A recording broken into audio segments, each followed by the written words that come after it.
പാർലമെന്റിൽ നിന്നും പ്രതിപക്ഷ ബഹളം മൂലം നടപടികൾ മുടങ്ങി. ലോക്സഭ തൽക്കാലത്തേക്ക് നിർത്തിവെച്ചു. റോസാപ്പൂക്കളും ത്രിവർണ്ണ പതാകയുമായാണ് കോൺഗ്രസ് സഭയിലെത്തിയത്.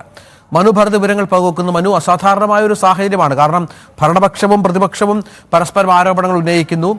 സോറസ് വിഷയം വരുന്നു, അദാനി വിഷയം ചർച്ചയ്ക്ക് വരുന്നു, പ്രതിപക്ഷത്തിന് ആയുധമാകുന്നു. അങ്ങനെ പക്ഷേ രണ്ട് പേരും ഒരുമിച്ച് സഭ സ്തംഭിപ്പിക്കുന്ന ഒരു സാഹചര്യം കഴിഞ്ഞ 2-3 ദിവസങ്ങളായി ഉണ്ടായിരുന്നു. ഇന്നെന്താണ് കണ്ടത് പാർലമെന്റിൽ ഇന്നും പ്രക്ഷുബ്ധ രംഗങ്ങൾ തന്നെ.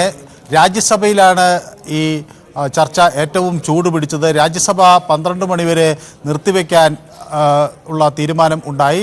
ചർച്ചകൾ മുന്നോട്ട് പോകാൻ കഴിയാത്തൊരു സാഹചര്യത്തിലാണ് രാജ്യസഭ 12 മണിവരെ നിർത്തിവെക്കുകയും പിന്നീട് തുടരാം എന്ന നിലപാടെടുക്കുകയും ചെയ്തത്. രാജ്യസഭാ അധ്യക്ഷനെതിരെ കഴിഞ്ഞ ദിവസം പ്രതിപക്ഷം ശക്തമായ നിലപാട് സ്വീകരിച്ചു. അദ്ദേഹത്തെ ഇംപീച്ച് ചെയ്യാൻ അല്ലെങ്കിൽ മാറ്റാനുള്ള നടപടി വേണം എന്ന തരത്തിൽ അദ്ദേഹത്തിനെതിരെ പ്രമേയം കൊണ്ടുവരുന്ന ഒരു നിലപാടുണ്ടായി. ഇത് ഒരു അനാവശ്യ പ്രക്രിയയാണ് എന്ന നിലയിലാണ് BJP ഇതിനെ എതിർത്തത്. BJP ഇത് വ്യക്തമാക്കിയത് ജഗ്ദീപ് ധൻഖറിനെ പോലെ ഒരു താഴ്ത്തട്ടിൽ നിന്ന് വന്ന ഒരാൾ ഇത്ര ഉന്നതമായ ഒരു പദവിയിലിരിക്കുമ്പോൾ അത് കോൺഗ്രസിനെ അംഗീകരിക്കാൻ കഴിയുന്നില്ല. ജോർജ് സോറസിൻ്റെ താല്പര്യങ്ങൾ, ഇന്ത്യയുടെ സർക്കാരിനെ അട്ടിമറിക്കുക അല്ലെങ്കിൽ ഇന്ത്യയിലെ ക്രിയാത്മകമായ പ്രവർത്തനങ്ങളെ അട്ടിമറിക്കുക എന്ന ജോർജ് സോറസിൻ്റെ നിലപാടിനോട് യോജിച്ചു പോവുകയാണ് കോൺഗ്രസ് എന്നാണ് കിരൺ റിജിജു ഇത് സംബന്ധിച്ച് ആക്ഷേപമായി ഉന്നയിക്കുകയും ചെയ്തത്. അതുകൊണ്ട് തന്നെ രാജ്യസഭ തുടരാൻ കഴിയാത്തൊരു സാഹചര്യം ഉണ്ടാവുകയും 12 മണിവരെ നിർത്തിവെക്കാൻ തീരുമാനിക്കുകയും ചെയ്തു. ഇന്നലെ കറുത്ത ബാഗുകളുമൊക്കെയായി എത്തിയ പ്രതിപക്ഷം ഇന്ന് മറ്റൊരു പ്രതിഷേധ രീതിയാണ് അവിടെ വിനിയോഗിച്ചത്. ഇന്ന് ഇന്ത്യയുടെ പതാകയും ഒപ്പം റോസാപ്പൂക്കളുമായാണ് പ്രതിപക്ഷം പ്രതിഷേധത്തിന് അണിനിരുന്നത്. പാർലമെന്റ് സമ്മേളിക്കുന്നതിന് മുൻപ് തന്നെ ഈ പ്രതിഷേധ യോഗങ്ങൾ നടന്നു. രാഹുൽ ഗാന്ധി ഉൾപ്പെടെയുള്ളവർ ഈ പ്രതിഷേധങ്ങളുടെ ഭാഗമായി നിൽക്കുകയും ചെയ്തു.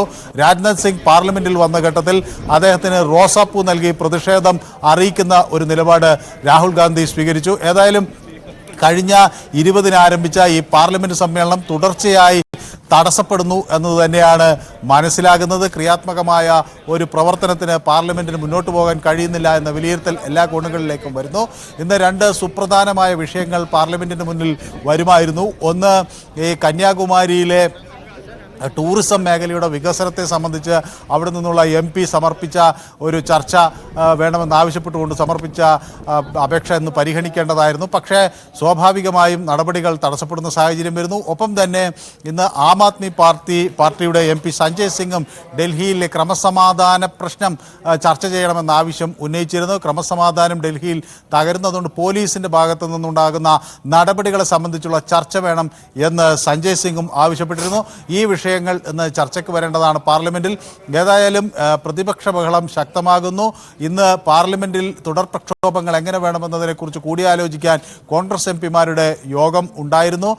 ശക്തമായി തന്നെ പ്രക്ഷോഭ പരിപാടികളുമായി മുന്നോട്ട് പോകുക എന്ന നിലപാടിൽ തന്നെയാണ് കോൺഗ്രസ് എന്ന് വ്യക്തമാവുകയും ചെയ്യുന്നു. ഏതായാലും ഇനി വരും ദിവസങ്ങളിൽ പാർലമെന്റ് ഈ ശൈത്യകാല സമ്മേളനത്തിൻ്റെ വരും ദിവസങ്ങൾ ഇതുപോലെ തന്നെ തടസ്സപ്പെടുന്ന ഒരു രീതി ഉണ്ടാകുമോ എന്ന ആശങ്ക കൂടി വ്യാപിക്കുകയാണ്.